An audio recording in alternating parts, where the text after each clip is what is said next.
All right, so that being said, let's go ahead and get started in our training.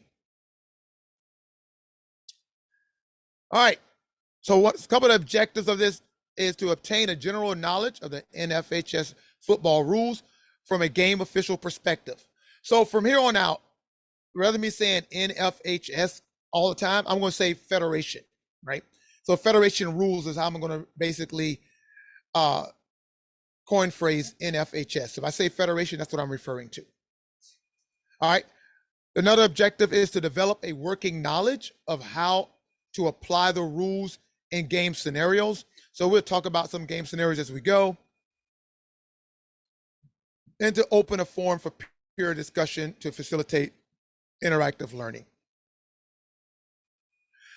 So, and already in the beginning, before we even get to the big pages, we're going to look at the title page. And this is a page that most people gloss over, right? A lot of people gloss over the title page. It's something, do I want to study it? Do I need to read it? I'm going to gloss over it. But there's some very important considerations in the title page that I want to bring up, especially those who work youth football. And I think pretty much a lot of us do. So in the title page, there's a line. It says the National Federation of State High School Association writes playing rules for varsity competition amongst student athletes at the high school level. So why is that important? Why did I bring that up? Because the thing is, a lot of times, what are high school students? About age 15 to 19, maybe 14, that for the varsity level.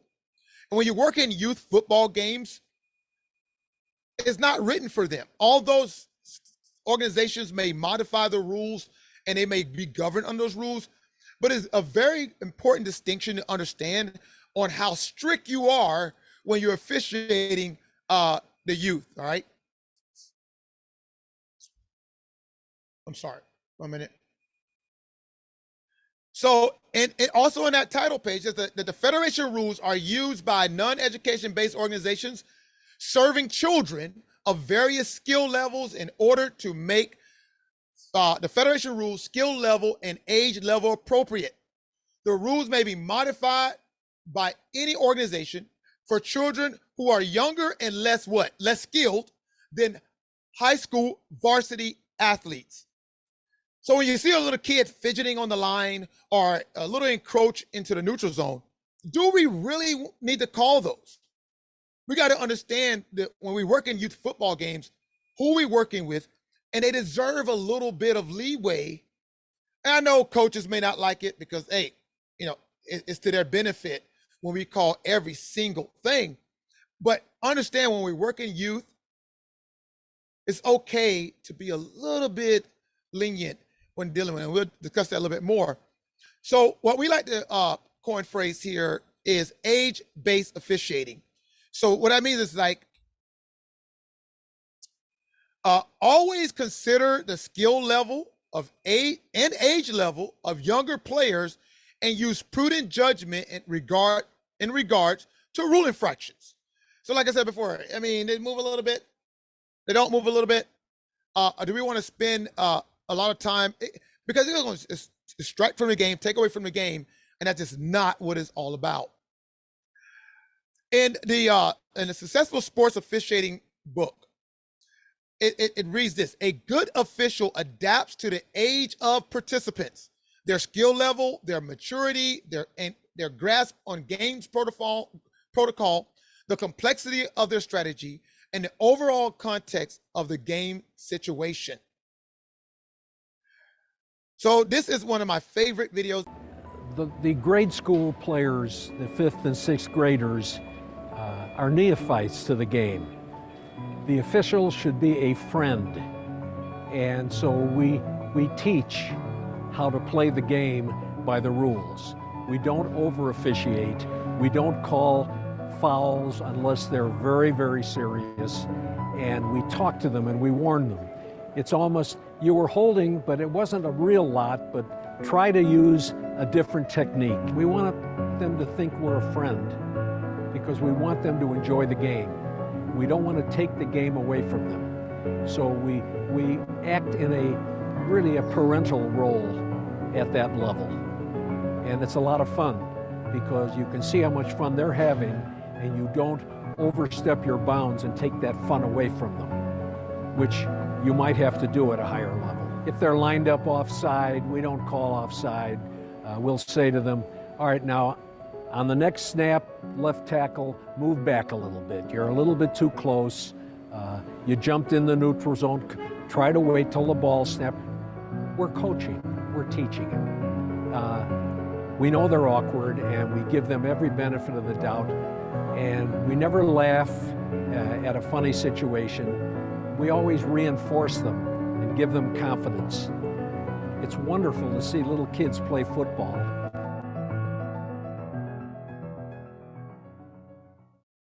There you have it.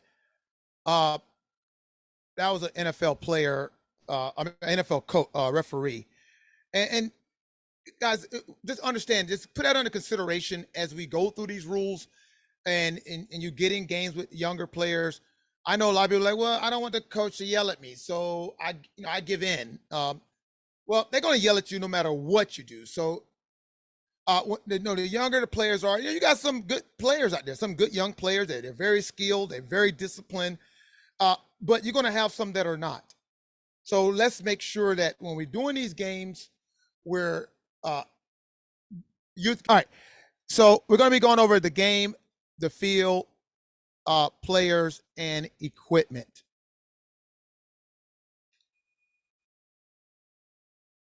All right, section 1, the game. So real quick, I again, just leading up and building up to a lot of our conversations today. This is another one right here that I want to drive into, again, to get you the perspective to understand as a game official and what it means to be on the football field and everything. Very simple. Rule 1, 2, 3. It says the object of the game for one team to carry or pass the ball across the line of opponent's goal line, or to kick the ball through the opponent's goals by place kick or drop kick. The game is won by teams who accumulates the most points. Points are scored by a touchdown, successful try, field goal, or safety. The only way you don't know about football if you live under a rock or you live in a different country. And so we all know this. The problem with this, and when I read this, I was thinking about, well, they do that in college. That principle applies to college. That same principle and rule applies to NFL. But the issue is, a lot of times, a lot of people try to get their knowledge of the rules through college, what they see on Saturdays and what they see on Sundays, trying to apply those same rules to games that are played under the Federation rules. And you're going to find out that it's not the same. We get coaches that scream at us about certain things. I got officials who are calling fouls that does not apply at this level, but hey, it applies to some other levels, and so they think they can get it. So what do we mean by that? So we're going to look at a couple of big things, some three rules that are different between the NCAA and Federation rules. So you're gonna, when you see them, you're gonna be like, oh wow. But the first one, I had a referee. I did a game with them, and the team is a legal shift. They wasn't set for 1 second. And as the ball was snapped, he blew his whistle. He's calling a dead ball foul, and I'm like, what you got? He said, I got false start. I says, no, you don't got false start. It's an illegal shift. That's a live ball foul. You just throw your flag and you continue to officiate, and then after the play, we'll see what they want to do about it, what their opponents want to do. And I didn't get it because honestly, I don't watch college football. I don't watch NFL. The only rules I know are high school, so I didn't really get it at first until I start studying some of the college rules. But that's a college thing. It is not a Federation thing. So an illegal shift is a live ball foul, which means it's a foul at the snap. We're going to throw the flag, but we're not going to blow it dead. It's just not what we do at the federation level. Now, another one, which is pretty cool, and you'll hear coaches yelling this out. Some of you might think this is a thing, but breaking the huddle with 12 in the NCAA and in professional football, that's an illegal substitution, dead ball foul. But guess what? It is not a foul in the federation level. When we get to Rule 3 in about 3 weeks, we're gonna take 2 weeks going over Rule 3. We'll talk about that at the end of Rule 3. It's in there, but it's not a foul to have to break the huddle with 12. And you're here, the coach screaming at you, coach, ref, they broke the huddle with 12, and we almost like we're ignoring them. And then he's coming up to the wing official, and some of you all might be in a wing official. You guys like, coach, that's not a foul in the federation rules. That's a foul in college, but that you see on Saturdays or you see on Sundays, but on Friday night, it's not a foul. And the last one, and this is a big one because I learned this when I first joined a high school association. We a crew actually did this, and we spent about 30 minutes discussing this in the rules, and that was in 2002. That hasn't changed till this day. However, I seen it a couple of years ago, and I seen it a few years before that. So, and in college, an unsportsmanlike conduct foul, like taunting the defender before you get into the end zone, that's a live ball foul. That's a spot foul that can nullify a touchdown, but not in high school. You throw the flag.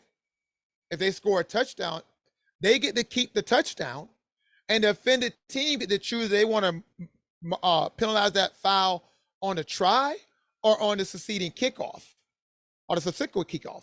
But we don't negate a touchdown because of an unsportsmanlike conduct foul anywhere on the field. So understand that's why we said, we talked about, a lot of people think that, hey, this rule is this rule is that, and they try to apply those NCAA rules in a federation game. And again, that's the whole purpose of this level 1 certification, the whole purpose of PTO Academy, to make sure that we're all on the same page, that we understand the rules, we know the rules, we know what we can and cannot do, so we're not out there affecting the game and calling things that we shouldn't be calling. So under prerequisites of good officiating, and the football game officials manual 2022-2023, I have come to love this quote.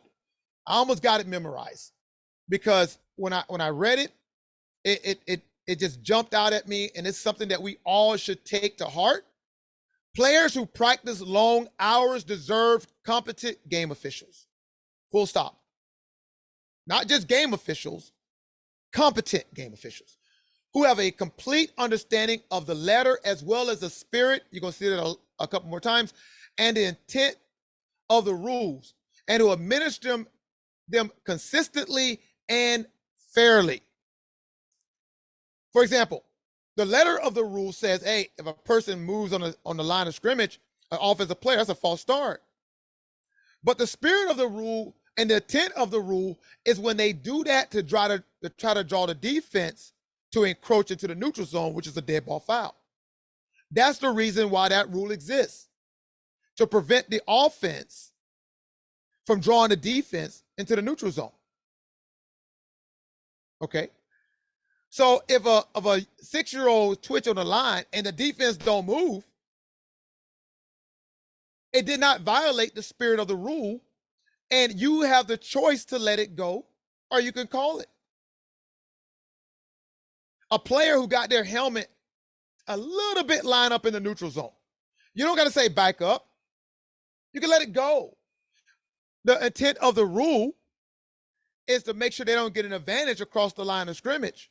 Like somebody who's running, like a defender or linebacker who's in the neutral zone trying to get in there as the ball has been snapped and beating the lineman before they can get up. That's why that rule exists. But if I'm in a 3-point stand and the tip of my helmet is in the neutral zone, is it technically a letter of the law encroachment? Yes. But did it violate the spirit and intent of the rules? No. So you can let it go. All right.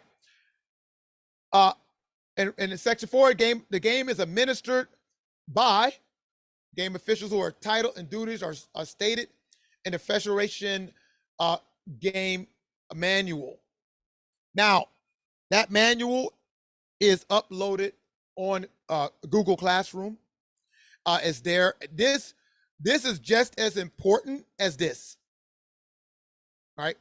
And a lot of the things that I really deal with on the field when I'm working or I'm evaluating officials, it's not this, because a lot of this is judgment calls, and I'm not going to tell you that wasn't a hole. If you call it a hole, it was a hole, whatever. But what we're looking at is, do you know where you're supposed to be on the field? Are you where you're supposed to be? Are you marking the ball with the correct foot? Are you doing the duties of an official on the field? And you're not going to learn it from this. You're going to learn it from this. So these are like a couple of things that you're supposed to have as a game official. Most associations don't even look into this. And in the absence of instructions, they make things up. But, we got to make sure that we are in the books that we need to be in. So real quick, on a 5-man crew, on a high school crew, you got the referee, that's typically the crew chief. You have the umpire. You have the head linesman. You have the line judge. You have the bike judge. This makes up a 5 crew. In youth, you can have it will scratch out the line judge, and then some associations will scratch out the umpire or another line judge and do 3 crew mechanics. But the biggest thing you understand, without us, the game isn't official. That's why we're called game officials, because without us, the game isn't official.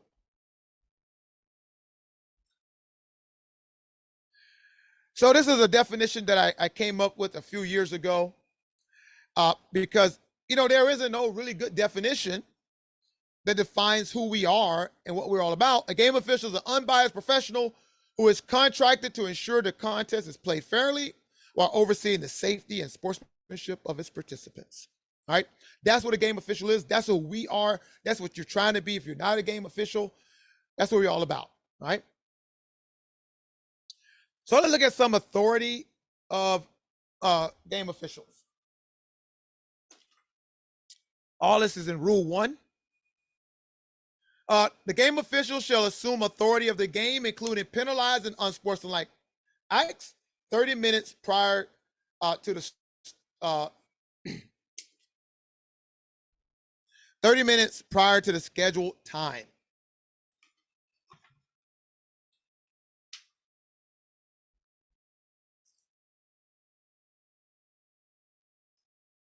And some high school and some state associations, they can adapt this to begin a little earlier. To say, hey, you got authority at 35 minutes. So anything happen on the field, when you step on the field, you're going to penalize unsportsmanlike acts or whatever. So typically, let's say if you step on the field with 30 minutes prior to the game, anything that really happened prior to that, we can't penalize. All right. Or they was fighting, or they was taunting. We really, until we assume authority of the game, we just let it go. They have to deal with it. They take it to the state. We have no authority until we step on that field for any unsportsmanlike acts or anything that happens once we take authority of the game. All right, that authority lasts for until the 4th period, until the game is over or there's overtime. And so that's our administrative duties.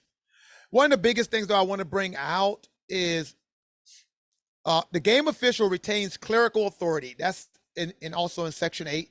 Didn't say it in that other graph, but that's very important. I like to drive that home. We retain clerical authority over the game through the completion of any reports, including imposing disqualifications that are responsive to the actions according while the game officials had jurisdiction. So that means, crew chiefs, that part of your duties is to report any disqualifications to the state or to your association or even to the youth leagues that we do. But the biggest thing is game officials have clerical authority. That means the referee, the umpire, the line judge, the head linesman, and the bike judge, if there's one. So I see a lot of teams out, a lot of officials out there. One or two people be keeping track of the scores, be keeping track of the timeouts, and the other ones are just chilling out there. We all are responsible to keep track of the score. We're all responsible to keep track of the timeouts. We're all responsible to keep track of disqualifications or sideline warnings.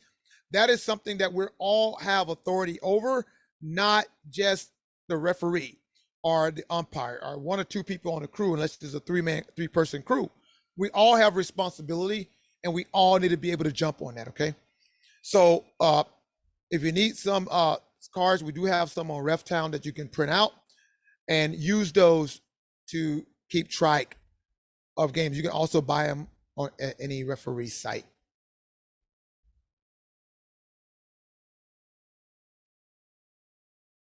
All right, so we're gonna look at some the referee authority that's specifically entitled to the referee. This is all in Rule 1.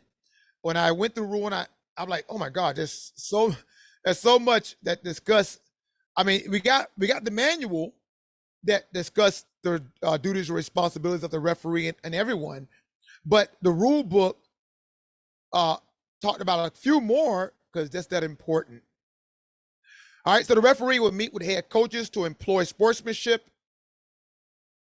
to verify with coaches that players shall wear legal equipment and no player has illegal equipment, approve the game balls, approve the game clock operator. That's the referee. The referee don't approve the game clock operator for whatever reason, then he can move the official time to the field. Rules promptly on situations not covered in the rules. Very important. If there's something, I think the case book bring up a discussion on who's going to come out first, the home team or the visiting team. And there was in the case book, it talks about there's a big discussion on it and dispute, and the referee said the home team going to come out first. All right, referee has that authority, so we're covered 100%. So if it's not covered in the rule book, the referee can rule on it. If it's covered in the rule book, obviously we rule on it. There's no gray area for them to be like, well, it's not in there. Well, guess what? This is my ruling. We use what I normally do if I got to make a ruling like this, I say, is it going to be fair? Is it going to is it going to disturb anybody's safety, or is it done in good sportsmanship? And then I look at those three, and I will make a decision based off of those three. All right, and decisions to forfeit a game. So a referee has that authority to forfeit a game if he so fits. All decisions are final in all matters pertaining to the game. When the referee make a decision, that's it. It's final. Ain't no discussion. Ain't no trying to talk him out of it. He made a decision, and that's what we're rolling with. That's on paper, right? In real life, it's not that easy. All right. I don't think people really.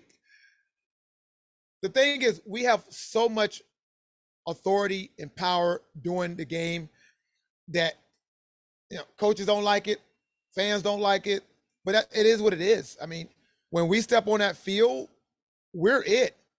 I love it when we do youth games and the guy comes from, I'm the president. What that mean? That don't mean you're not my president.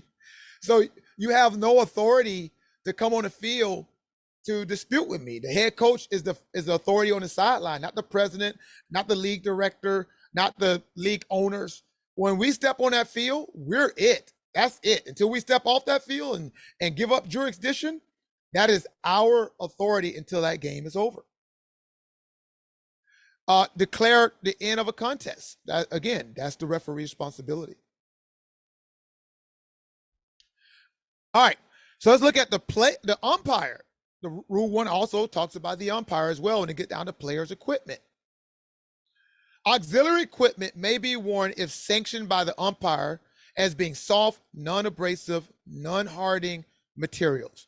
So this is the responsibility of the umpire, not the referee, not the head linesman, not the line judge, not the back judge.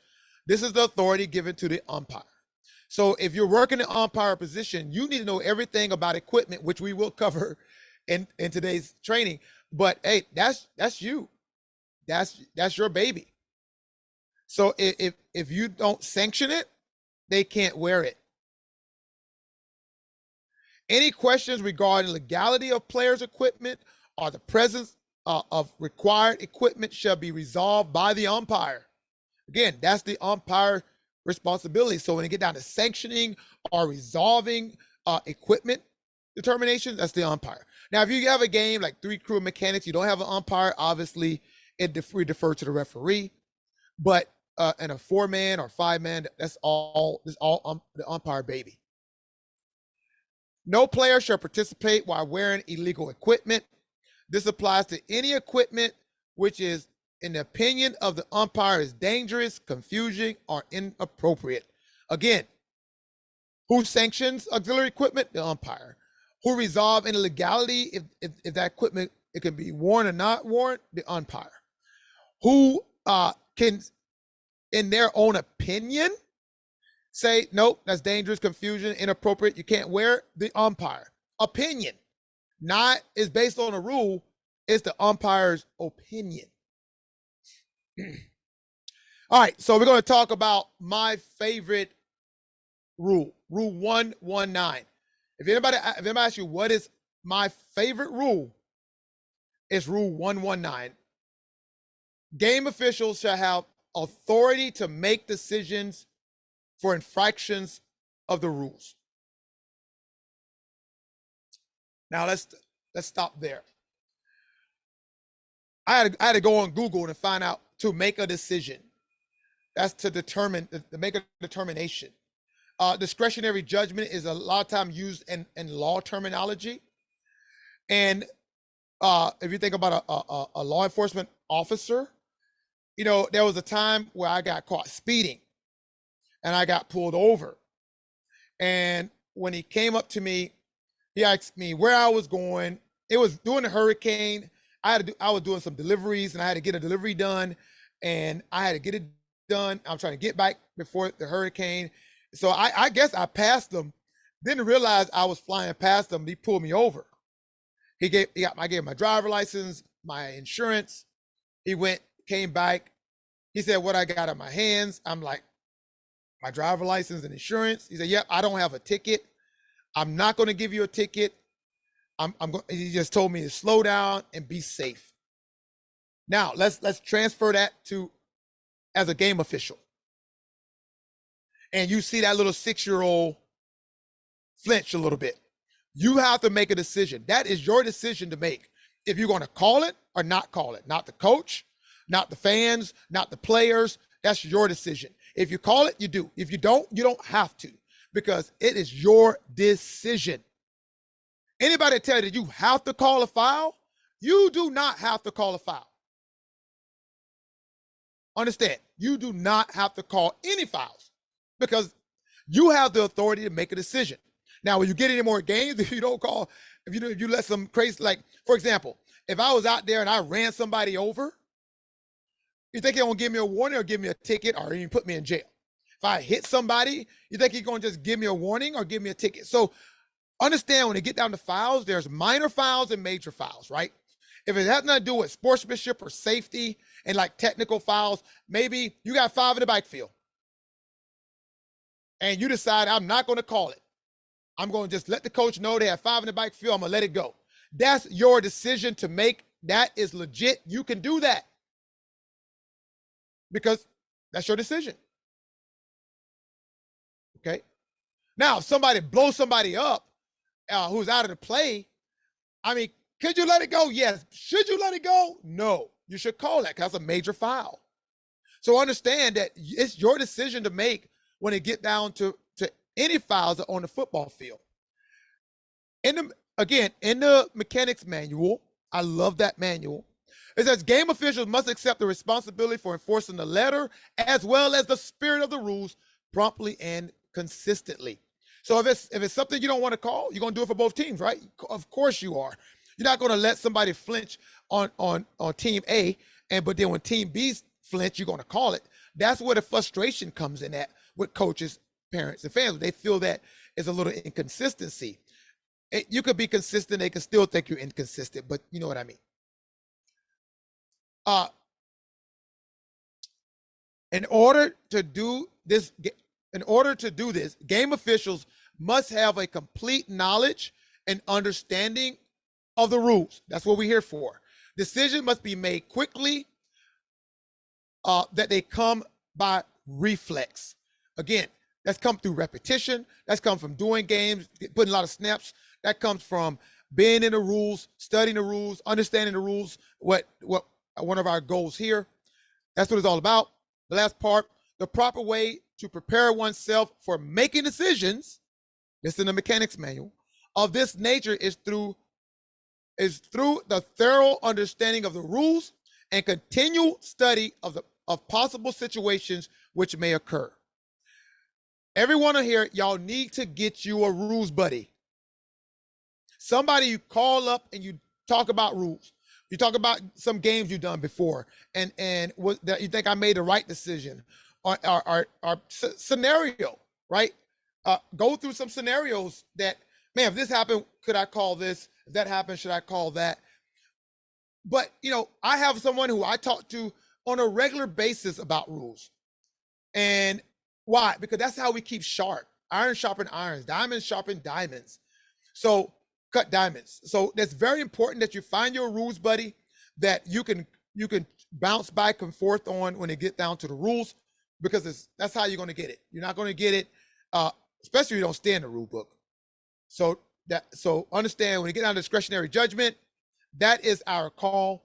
That is not the coach's call. A matter of fact, in Rule 9, is an unsportsmanlike conduct for a coach to try to influence a call. It's unsportsmanlike conduct for a coach to object to a call or no call. They do it all the time. We ignore them, but it's a foul to do that. It's a foul to say you got to call that. That's a 15-yard penalty to do that. Or you shouldn't have called that. Technically, that's a foul. Again, we use discretionary judgment and not call it, but we can, because guess what? It's a rule. And last one, to know the rules thoroughly requires constant study. That's in the manual 2223.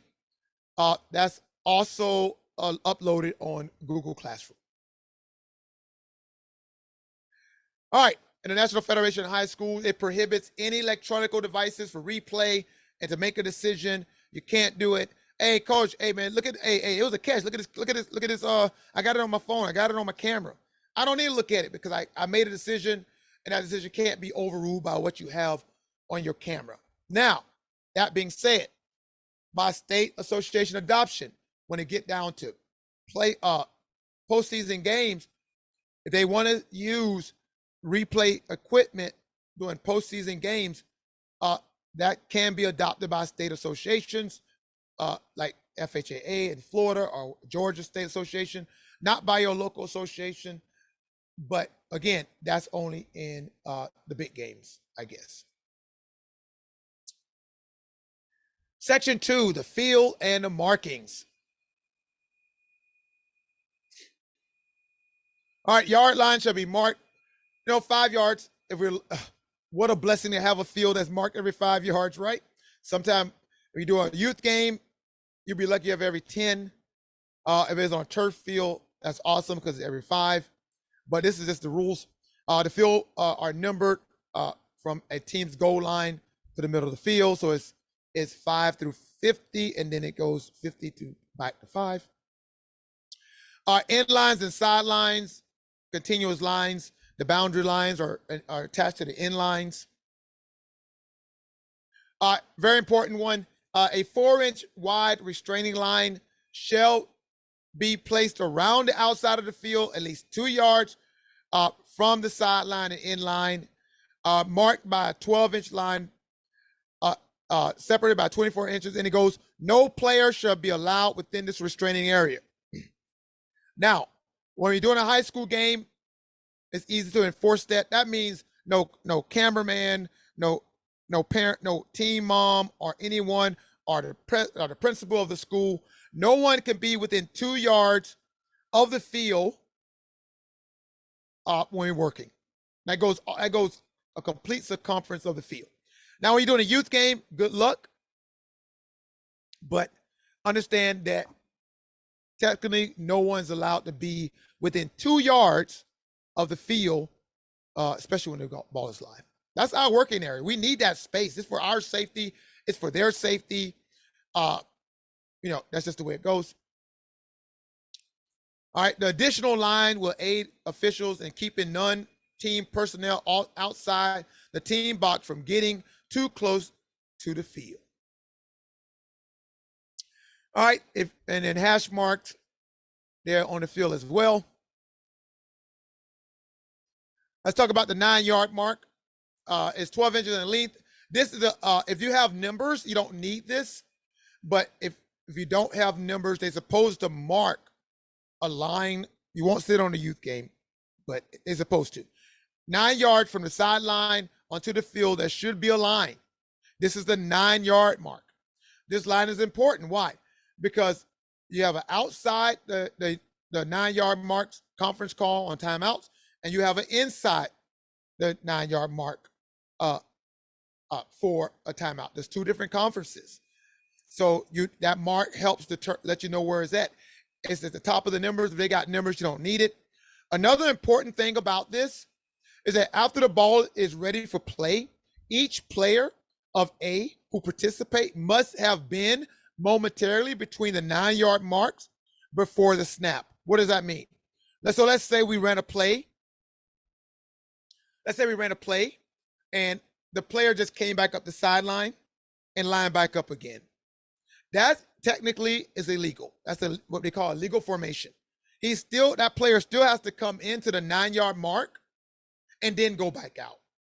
That's prevent when you got 10 on the field and that one player just sneaks on the field and he's on the field and then the ball is snapped and they try to get an easy pass play.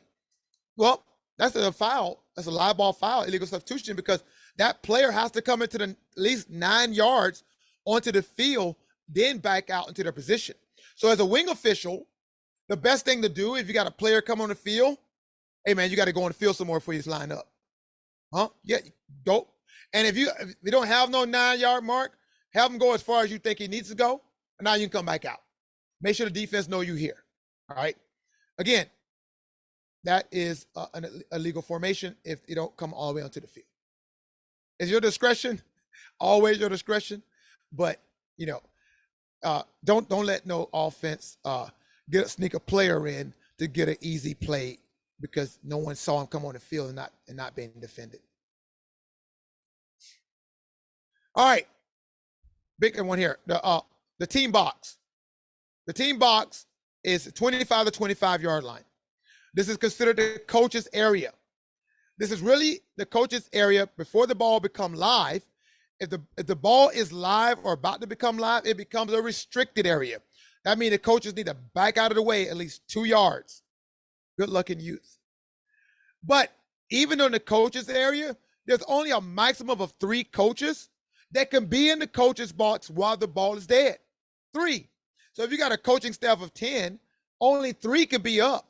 So if you got offense, it's going to be 3 offensive coaches. And when it's defensive time on the field, there'll be 3 defensive coaches up there.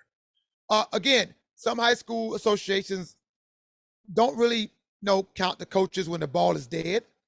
But when the ball becomes live, everybody has to be out of the way, out of that restricted area. All right. And a little note here, sideline management, control of professional communication between coaches and game officials. Effective enforcement of sideline rules begins with respective communication, expectations before the game. Game officials are expected to enforce rules regarding coaches' area. Guys, it's for your safety. I've seen referees run up the field and just smite into coaches. I think there was some on YouTube about a ref ran into a coach and coach lost his hearing or eyesight, whatever it was. It's important, and you can get hurt. You can tear. I mean, I seen officials tear ACLs because of this. So that is on you. And typically, when you get to your sideline, you need to lay down the law, right? Hey, coach, I need everybody to stay back. You have a get back coach. Somebody help me out. If they know that you're serious, and if you go over there, and you be quiet, they're gonna do what they want to do. If you go over there and you be respectful and you, hey guys, this is the expectation of this sideline. Yeah, you're gonna get a little pushback, especially in youth games. But guess what? If you stick with it, they'll listen. And everybody need to be consistent on this, not just crew A or this crew over here. All the crews need to be respectful and enforce these rules because it's for all of our safety. Now by the state, and this came around, especially around 2020 because of COVID.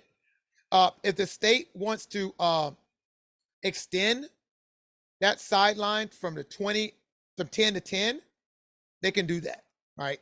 But that's something that will come down from the state, not from your association or from, now if you're in the league can do it also, obviously, but yeah, but really it's 25 to 25 normally, but it can be expanded if the league, the top of the league organization or the state decide they want to extend that sideline.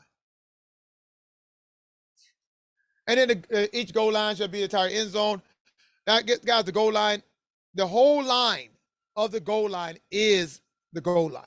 So it might be a 4-inch line there, but that whole 4-inch line is in the goal line, not the back side of that line, the entire line.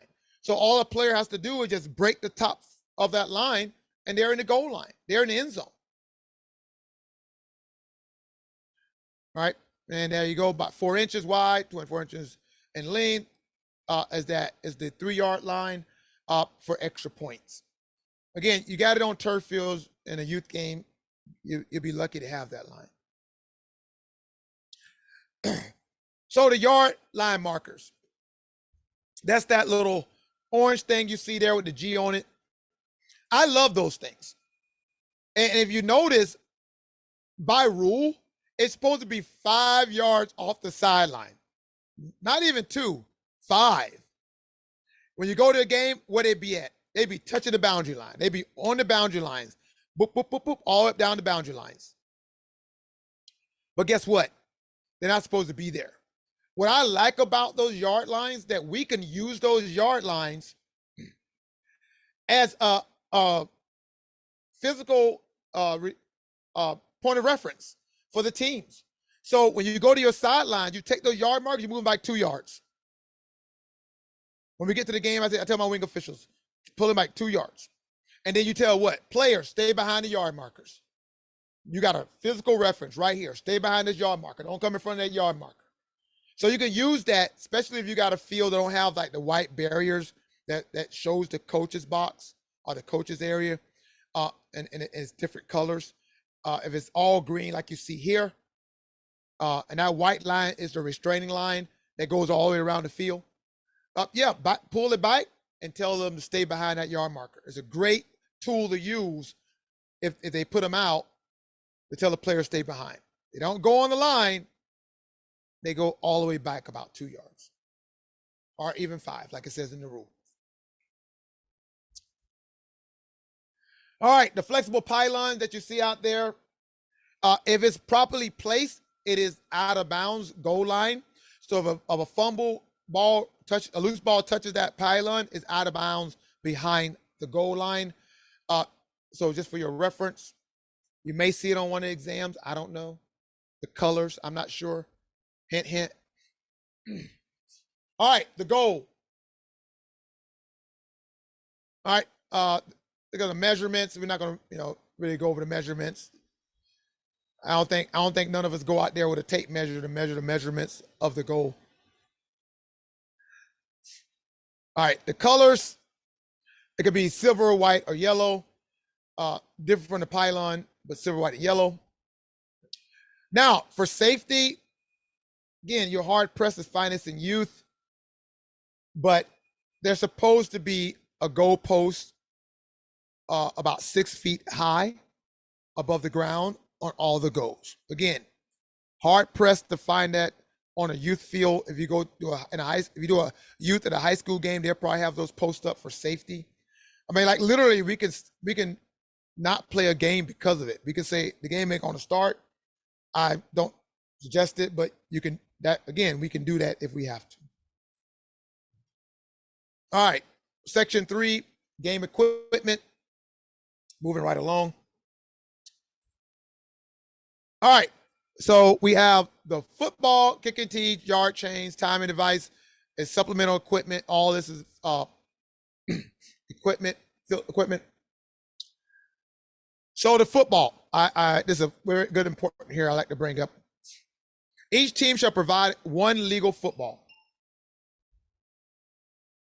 Okay, each team shall provide one legal football. The referee must approve that football. And if you read the section 1 in the preseason in the manual that I asked everyone to read, it tells you that as soon as the referee step on the field, they should be bringing them footballs to let them check. Now, this is an important one here. A team may use any referee approved ball of its choice. Again, let me read that again. A team may use any referee approved ball of its choice. So there is no that's our ball when a football game starts. If team A say, well, team B can't use our ball. Well, you can't use the ball. Because once the referee approves that ball, that's a game ball that any team can use during that game. So a team cannot restrict another team from using their ball once the game starts by rule. All right. So, and I say that to say this because a lot of times the game is slowed down by referees, officials quickly throwing the ball off the field. It's fourth down, change of possession, and you throw that, you take that ball and you throw it off the field. And then we look around to the other football and we're just waiting. Football.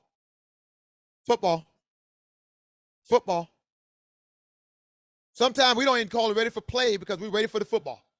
Wasting time. Well, I tell my crew, when the change, you're gonna still put that ball on the ground, even though it's not technically team's B ball, it's team's A ball, and you may have a player say, hey, that's our ball. Okay, I got you. You may have the coach, hey, that's our ball. Okay, I got you. But guess what? If that team come on the field and they want to play with that ball, they can. All right, off my soapbox. All right, and then this is some permission about the rules that change, like the logos. Again, do we spend that much time looking at it? That's being very technical, right? I'm not. Again, NFHS changed their logo to determine like the one on the left is the old logo. Are we going to get that technical? I'm gonna tell you, I don't know official that does. Now in youth football, they might tell you that's not the right size ball. They're playing with a too small ball. Okay, that youth leagues have a rule for that, so I guess we have to enforce it. But whatever. All right. Now this is another important fact. If Team A scores a touchdown, they still have to use that same ball for the try. They cannot change the ball on the try. Now, if Team B intercepts the ball and they scored a touchdown, if they want to change balls, they can. Now, catch 22, the referee, any game official, has the authority to change the ball anytime that game official wants. So like for rain, so you don't need no pre-approval. You don't got to ask the referee, the crew chief. If the wing official say, I want to change the ball, like, I guess we change the ball. But by rule, and you see this a lot because they'll score a touchdown and they're running a kicking ball. Like, this is what we kick with. This is the ball we kick with. This is a special ball. I mean, technically, when team A can't bring it in, they have to use the same ball they scored with. Again, by rule. All right, the line of game equipment. The line of the game equipment shall be provided by the game management. Look at section 2. Operated 2 yards outside the sideline. All right, another pet peeve. Keep those chains off the boundary lines. I don't know why again, I know why, because they don't have a mechanics manual. They probably haven't been properly trained. We don't keep chains on the boundary lines. We don't put the chains on the field, on that out of bounds line. The chains don't go there. Those chains go 2 yards off the field. 2. Back them up. All right. And youth games, I give you even 1 yard. But you got to understand, that's for safety. And if you come out this weekend to our training out at USF this weekend, we're going to be working it. We're going to be show you how to work the chains and where to place them and how to do a proper measurement with the chains. But yeah, those chains supposed to be back. So let's keep those chains off the sideline, please. Again, for your safety and for the safety of the chain crew and the players. And that's why they always get bent, because they're too close to the sideline. All right. Section 4, players designation. Each team shall designate a player as field captain, and he is the only player who may communicate with game officials. All right, plain and simple. All right, that team captain will represent their teams during pregame and coin toss, penalty enforcement decisions. I mean, yeah, technically a captain can say we decline or accept it if the coach give them that much of trust. And the ball placement, and in regards to, like, can you put on left hash, right hash, or when those options are available.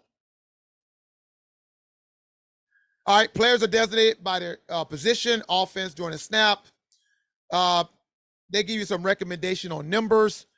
The only thing is important that you got to have in the high school, you got to have 5 players on the field, numbered 50 through 79. They don't have to be lined up like this, but you've got to have at least 5 of them on the line. And the head coach will designate, the head coach can designate someone to make decisions on penalties. The head coach say, well, I'll make those decisions. And as a referee, you need to ask the head coach, hey, when we have a penalty, do you want me to come to you? You want my official to ask you? Or you have another coach that you want us to ask that they want to accept or decline the foul? Or do you want me to ask your team captain that they want to accept or decline the foul? And the head coach will let you know. Guess what? The first decision is final. So make sure when you give them their options, decline it, it'll be 3rd down, accept it, it'll be 2nd down, 10 yards back. If they say, we're going to accept the foul, take them 10 yards back, you say, okay. They can't come back and say, oh, no, we changed our mind. We want to just take the down. Again, you can do anything you want, but technically, their decision is final when they make their decision. Decision must be made before any charge timeout. Again, there go another one. I gotta come to the screen. There'll be a foul. And before we can find out what's going to happen, the coach is telling the wing official, we want a timeout. And the wing official is going, timeout. Listen, if there's a foul, there is no timeout until we find out what we're going to do about this foul. So if a coach say, I need a timeout, you say, coach, you got to wait. Once we find out what they want to, if once we ask you what you want to do, or once we ask the other team what they want to do in regards to that foul, they will accept it or decline it. Then we'll honor your timeout. But we do not honor timeouts before when there's a foul before we get the decision. Not before we mark it off, but before we get a decision. All right. Again, you might not know that, but that's why we're here. These are rules. And this is a decency and an order. And this is what it means to be a game official, because you know the rules now. All right. Section 5, players' equipment. This is the fun section. This is what's going to take us over a little bit. When I was putting this together, a lot about players' equipment. So prior to the start of the game, the head coach shall be responsible for verifying to the referee and another game official that all his players are legally equipped and will use no illegal equipment. All right. The coach pregame verification to the referee and another game official that all players are legally equipped and in compliance, including the exterior warning label on the helmet. Guys, don't do this. I'm gonna tell you, but don't do this. If a helmet doesn't have an external warning label, or if it's covered, that's an illegal helmet by rule. I just like to bring these things up that people just I want those fun things to know. All right. If we don't go around looking at the helmets. Okay.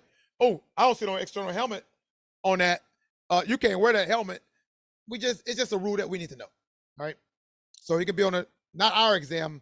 I wouldn't put it on there, but if you take a state test and it ask that question, now you know. But if you notice, it's 2 times they talked about that the referee will get with the coach to verify that his players are legally equipped. So this is the players' equipment. I'm not going to run through it all. You know it. About 12 items on here that they must have. Jersey. The only thing they don't have to have is socks. You can go sockless. Just got to have shoes. There's not a rule to have socks. Now, that may be on your test. All right, and then at the top there, each player shall properly wear mandatory equipment while the ball is live. This is another thing, because I see this a lot as well. Can a player take their helmet off on the field when the ball is dead? Yes. Can they do it in NCAA? No. Can they do it in NFL? No. But guess what? The only time that a player in the federation rules have to wear all their mandatory equipment, even the helmet, is when the ball is live, if they're on the field. So if the ball is dead, they can take their helmet off. If they want to take their helmet and walk off the field after a touchdown, they can do that. I see referees all the time. Hey, you gotta put your helmet on. You gotta put your helmet on. The ball is dead. They don't have to keep their helmet on. They can take it off every dead ball they want. It doesn't matter. It's not a foul in the high school level. The only time you got to have that helmet on is when the ball is live. When the ball is dead, your helmet. Adjust it. Take it off. Fix it. It's not a foul. You don't have to go off the field. It's nothing.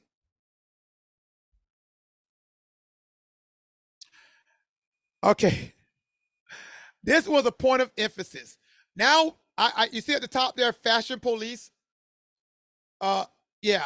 This is when we become the fashion police from here on out. Now, I read a lot of commentary on Facebook on this discussion, and there's emotions on officials on both ends of the spectrum about equipment and how they wear it. So, guys, these players love to emulate who they see on college, right? They see these players with the basically pretty much wearing shorts out there with no knee pads. They see these players with the bike flap out. They see these players, all kind of stuff. These collegiate players, and we don't know that the truth of the matter is, in college, they by rule they're supposed to have their legs covered. Did you know that? The same rules that apply for high school also apply for college. But guess what? The referees don't even enforce it. They don't even waste their time with it. However, guys, at this level, they got to have it covered. I'm not going to tell you how you want to deal with it. That's up to you. But the knee pads got to be there.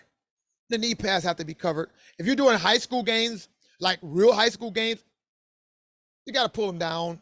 If they come back up, tell them pull them back down again when you see it, or just don't be so technical. But you know, this is the fashion police part. But again, when I get a coach that wants to be adamant and look at me like I'm sideways when I tell that coach that player need to have his knees covered, and he blows me off. And then we have an encroachment foul, and he jumps on my case about why you didn't call that encroachment foul. I'm saying, Coach, if you don't want me to enforce the knees, why you want me to enforce encroachment? I mean, it's in the same rule book. So make up your mind. I mean, you know, that's how I call it being short-circuited, when we have to like ignore that, but call that. Ignore that, but call that. So that's our discretionary judgment, and that's our jobs as officials to make. But when I got coaches telling me you don't call that, well then, coach, I don't got to call anything. I don't got to enforce anything. But this is my job, unfortunately, and it's a sorry position to be in about being the fashion police. But hey, it is what it is. Now, these shoulder pads coming out, they want to tuck them in. They got to be covered with the jerseys. Those bike flaps out. They got to be covered with the jersey. Listen to this. If the shirt is longer than the pants, the shirt's got to be tucked into the pants. That's the rules. We're fashion police. You got to look good while you're out there. Do we enforce it? Half of us don't. A lot of us don't. The shirts be down looking like a skirt. But if the jersey is longer than the top of the pants, they're supposed to be tucked in. Again, we're just going through the rules. How you want to deal with it on game day, guess what? You're in charge. This is an important one that came out this year. This is something that I do suggest that we do enforce, kind of, sort of. A player can only have one mouthpiece. Now, what we've seen a lot, and the reason why this came up, because what we see a lot now is people who are sharing helmets. There'll be one dangling, and then the ref will be like, hey, put your mouthpiece in. He go, I got one. This is an extra one. Well, that just became an issue. So either you're going to have one in your mouth, or you're going to have one on your helmet, on your face mask, but you can't have both. So pick one. Take that one off, keep that one in your mouth, or take one out your mouth, keep it on your face mask. Only one mouth protector per player, per helmet. This is another issue I see a lot of. Players will chew their mouthpiece up. I seen one, like the other side, the long side on this one was looking just like the other side, the short side.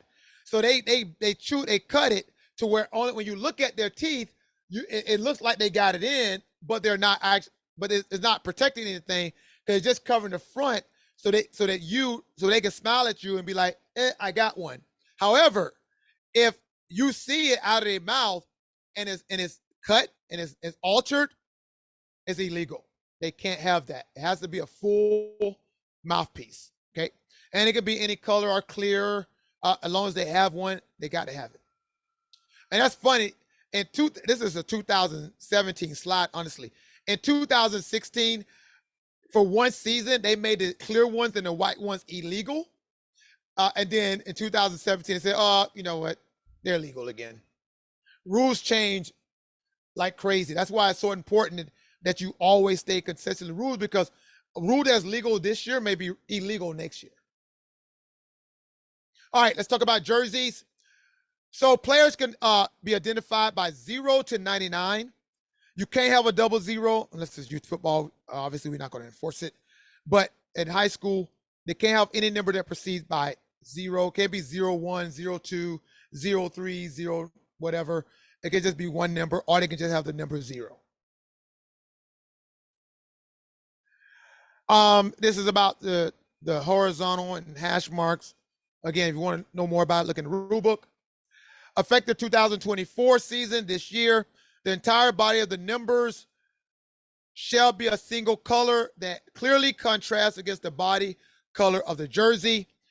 And so like this, you see that white jersey, the numbers are black. That red jersey, the numbers are white. The white jersey, the numbers are red. The black jersey are white. That's good. But these are not. Why? Because there's a white number on a white jersey. It got an outline, yes, sure. But that's illegal. You got the Vipers. That's the color is too dark. It's almost the color of the shirt, illegal. And all them little dicky dots in there, And then the other one, only because it's silver and there's a little black shade on there, that's illegal as well. And in youth football, it's the worst, especially when coaches say what number it is. And you're like, Coach, you got these weird numbers on his jersey. Like, I can barely see his numbers. And you ask him who commit the foul. I don't know. Get some numbers that are big and bold that we can actually identify the numbers. Sometimes they put them in the corners. They do all kinds of stuff in youth football. So, again, the jersey of the home team shall be all the same dark color, and it clearly contrasts as white. On this one, although it's like dark on the top and light at the bottom, it's still legal because it's dark and all the players are wearing the same jersey. This right here will be illegal. So they can't have all dark jerseys and be all multiple colors. So if they have a dark jersey on, they all have to be the same color dark jersey. They can't be, all like what you see here in the picture. And again, if it's longer than the pants, tuck it in. If it's an undershirt that sticks out of the jersey, let's say the jersey does come to the hip, but they got an undershirt and it sticks past the pants, we the fashion police, stick it in, tuck it in. All right, so let's talk about some things that the players may wear. All right, these are different items. Like, you can look at it. I'm not going to say them all. The dark colors that I got here. The gloves have to, again, at the high school level, officials, they got to have either of or those endorsements on it. They can't just have any old type of glove. It has to have the Nausicaa or the CFA logo on it. All right, let's talk about towels. This, the first part of this, we're not going to go over it. Just talking about the logos on the towel. But the last part, towels do not have to be the same color for each player. It used to be a rule. They changed it. Now, this part is very important, and it's the bottom part here. And I'm just bringing this up to be facetious, right? Because, again, we're the fashion police. The towel is no less than 4 inches in width and 12 inches in length. That's the minimum, and then no more than 18 inches wide and 36 inches in length. Now, anybody see these towels before in the field? Well, guess what? Is this towel 4 inches long wide? No, it's 2.5. Technically, this is illegal. Okay, this is an illegal towel because it's not the correct width. All right. So one thing about the National Federation is that they don't like all that showboating and all that little, even with the arm, the sweatbands, they can't go no more than 3 inches above the knuckle joint, whatever they say like that. That's a rule as well. They can't have no bands up here or bands on their legs. It's all about not being an individual in the Federation rules. So wearing stuff like this is technically illegal because it's not wide enough. And then you see things like this as well. And technically this is illegal because it's not a solid color. It has to be a solid color, like all pink. So pink, white, and letters in it is illegal. They can't have that as well. But hey, we're the fashion police. All right. So in this one, number 81 is illegal because his towel is not a solid color, right? It's blue and white. So you can have a solid blue, solid white, but you can't have a blue and white towel. I know we're not going to enforce this at the youth level, but at high school, you're the fashion police.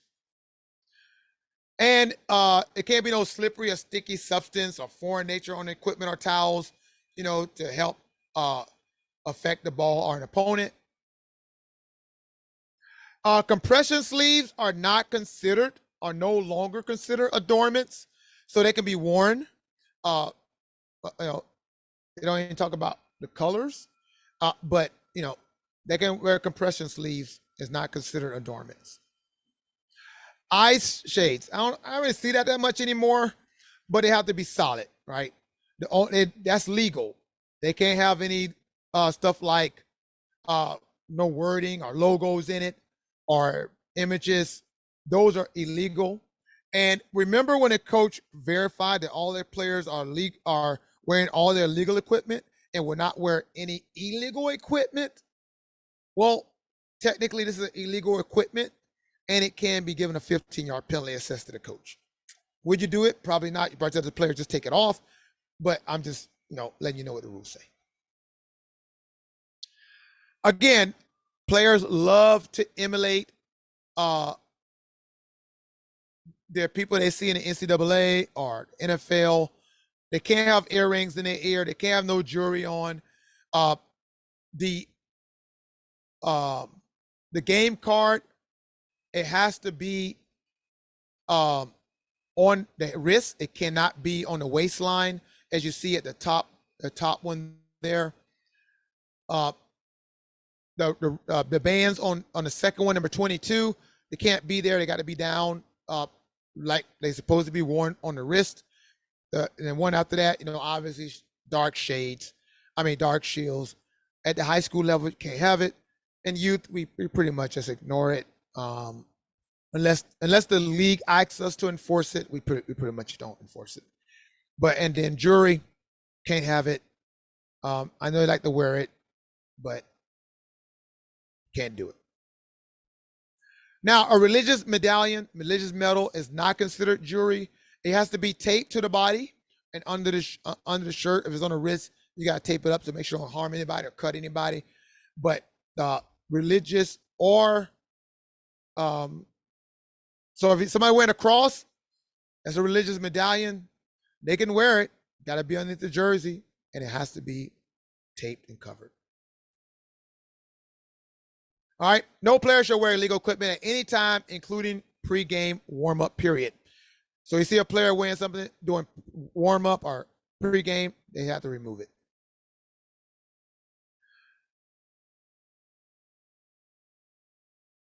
Now, if a player is wearing a fair to wear required equipment, like a knee pads are not there, or the hip pads or butt pads are not there, they have to be replaced for one down. Okay. The coach can't call a timeout and keep them in the game. That's at the youth. That's maybe at college, but in high school you cannot buy a player back in by calling a timeout. The player has to be out for one play or one down. All right. Any player, when any required equipment is missing or worn improperly, an official timeout shall be declared, and the player shall be replaced for at least one down. If proper or illegal equipment has become improperly worn through the use of if proper or illegal equipment has become improperly worn through use, but prompt repair is possible and does not delay the ready for play for more than 25 seconds, such repair may be made without replacing the player. So basically what we're talking about, like jersey comes up, yeah, it's improperly worn, but it's easy to fix, right? Backpack come out, yeah, it's easy to fix. Shirt comes out, yeah, it's easy to fix. Buckle came off, yeah, it's easy to fix. So you don't have to be tedious and technical about that. But if something is missing, yeah, they got to go. If they can't fix it, let's say, it's like something came off the helmet, they can't fix it. The coach can call a timeout for that, but before you do, if an official calls a timeout because of a player equipment he has to go out for a play. But if a coach calls a timeout before the official, the player can stay. Little work around the system there. All right, this is it. Section 6, a couple of slides. Electronic devices can only be used by coaches and non-players. It is illegal for devices to communicate with players inside the 9-yard mark. Another slide, talk about it. So if we're outside the 9-yard mark, let's say from the numbers in, like you see in the first image here, I can show you on my iPad and show you what I got on there and or whatever, instant replay, whatever you want to show them. If it's inside the 9-yard marks, only the coach can do it. Now the coach can look at it and talk to the players, but he can't show it to the players. Am I going to be sitting there like eyeballing this coach and see? No, I'm not. I'm not going to do it. But I can just say, Coach, I see the iPad in your hand. Only you can look at it. After that, I'm not going to be like being all dogmatic about it. Why? Because in Rule 9 says it's my choice. Now, you can't even use electronic devices to give out plays like we're going to run this and that. That's even illegal. So even though the coach is on the sideline and the players are on the field, he cannot use electronic devices. Now, he can use a board that's not electronic, right? He can write it on the board, but if it has power, it's illegal. Hey, what do you want me to do about it? All right, that is it. Thank y'all for sticking around. If you have any questions, you can unmute yourself.